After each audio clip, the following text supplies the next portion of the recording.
O Imparcial Entrevista recebe hoje o ex-ministro Gastão Vieira na sede do jornal O Imparcial, onde vamos falar sobre política e a conjuntura nacional e local, vistas as eleições de 2022.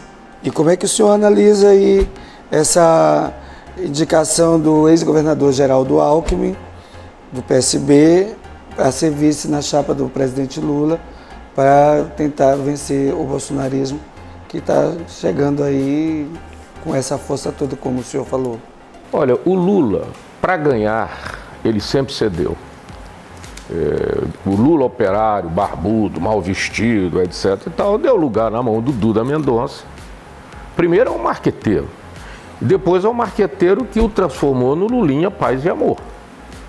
Quando o Lula ganha no primeiro turno, vai para o segundo turno, a parte toda das finanças mundiais ficam assustadas, né, de um trabalhador chegar ao poder no Brasil, e tiraram numa noite só 500 bilhões de dólares da Bolsa Brasileira.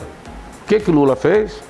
Fez um acordo e aceitou o Meirelles como presidente do Banco Central, uma coisa inimaginável para os padrões do PT naquela época. Então o Lula fez agora um movimento claro para o centro. Ele precisa de novas forças, de novos companheiros, ele precisa se afastar dos radicais, o radicalismo não ajuda, e ele fez o movimento em busca de uma pessoa que expressa a educação política, que tem um prestígio político em São Paulo enorme, eleitoralmente muito forte, governador várias vezes, que é o Geraldo Alckmin. Então esse movimento diz assim: não queremos ser mais tão radicais, estamos abertos para conversar com diversas forças, e é isso que, no meu entendimento, o Geraldo Alckmin representa para o PT.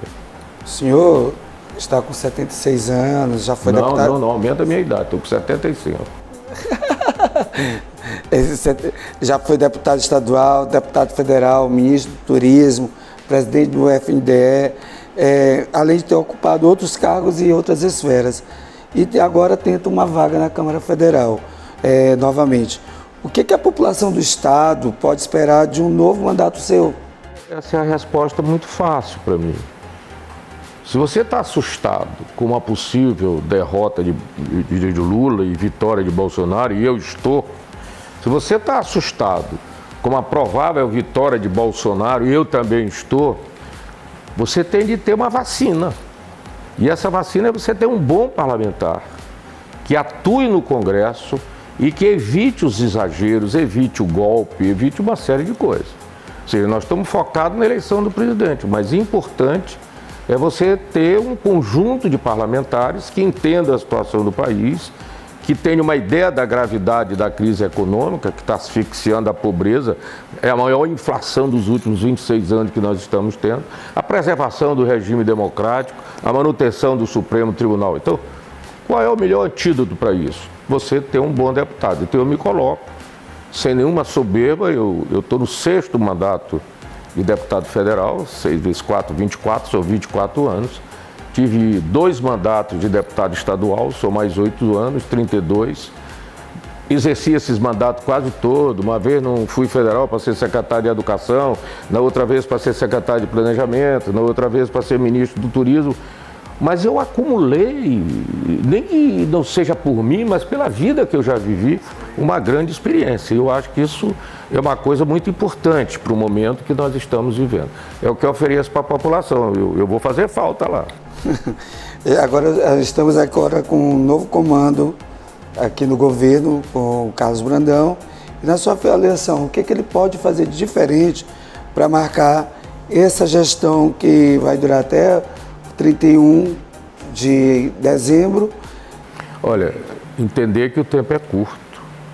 Ele tem praticamente 10 meses para se viabilizar como um candidato a governador forte. Está sentado na cadeira, mas o grande desafio é ele se eleger por 4 anos, que vem na frente. Não adianta pirotecnia, não adianta prometer isso, não adianta prometer o que não vai fazer. Adianta manter o Estado em ordem, atender as reivindicações populares, continuar alguns programas populares que eu acho muito interessantes, que foram criados pelo governador Flávio Dino, como Restaurante Popular R$1, os IEMAs, as escolas em tempo integral, essas policlínicas, enfim, nós tivemos um avanço em vários setores. É não inventar, é se colocar para o eleitorado e passar confiança para o eleitorado. Não vai ser uma disputa fácil também a nível estadual. Se você imaginar, se você pega os candidatos que se apresentam como candidatos bolsonaristas, Laésio, Roberto Rocha, junta tudo a 20%. Com 20%, Bolsonaro bota o candidato dele. O senhor acha que vai ter um segundo turno nas eleições de 2022 aqui no Maranhão? Sem dúvida, São Martoni. Era ótimo que não tivesse, vai ter segundo turno e vai ter um segundo turno repetindo o modelo nacional. De um lado, um bolsonarista, de outro lado, aqueles que não pertencem às forças de Bolsonaro.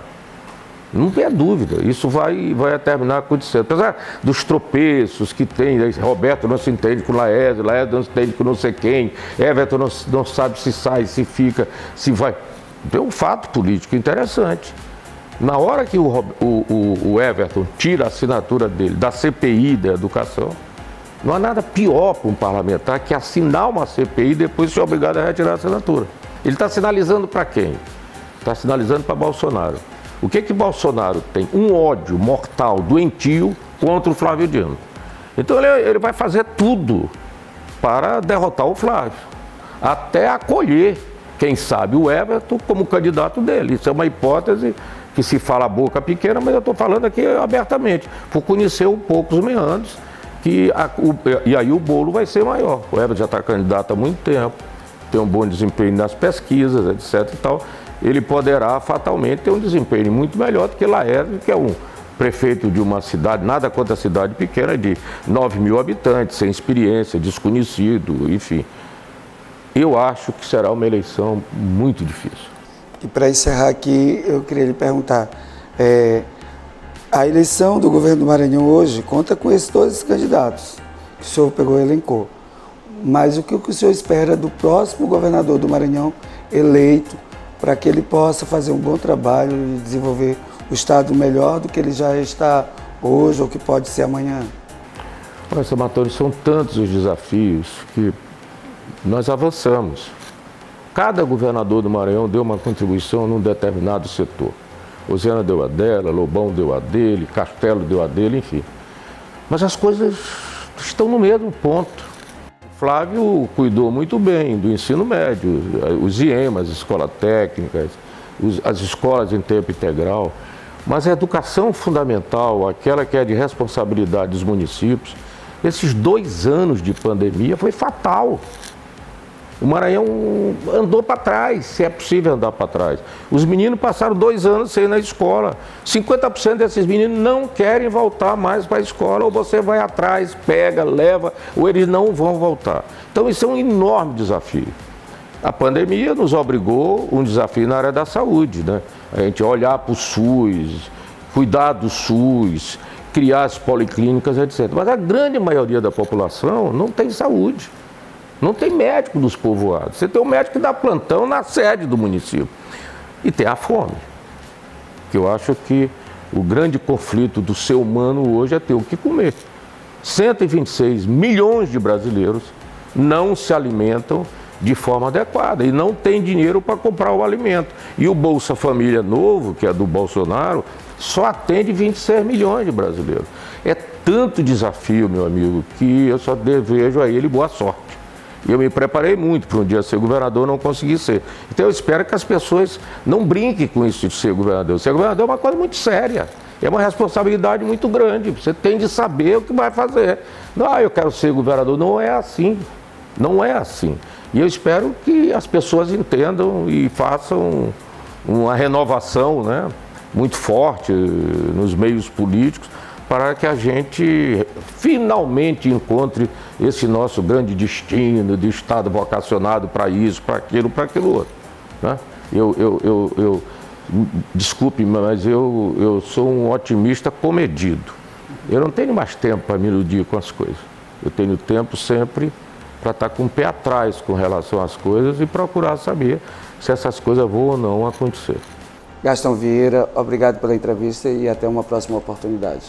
Olha, eu que agradeço, agradecendo sinceramente a Jornal Imparcial ao longo desses meus 30 anos de vida política. Eu sempre fui muito bem acolhido pelo Imparcial, muito bem tratado. Aqui eu sempre tive a oportunidade de expressar as minhas ideias, muitas vezes cheias de confusão, mas é um prazer eu voltar aqui. Aliás, é a primeira entrevista que eu dou para um jornal do Estado depois que eu fui para o PT.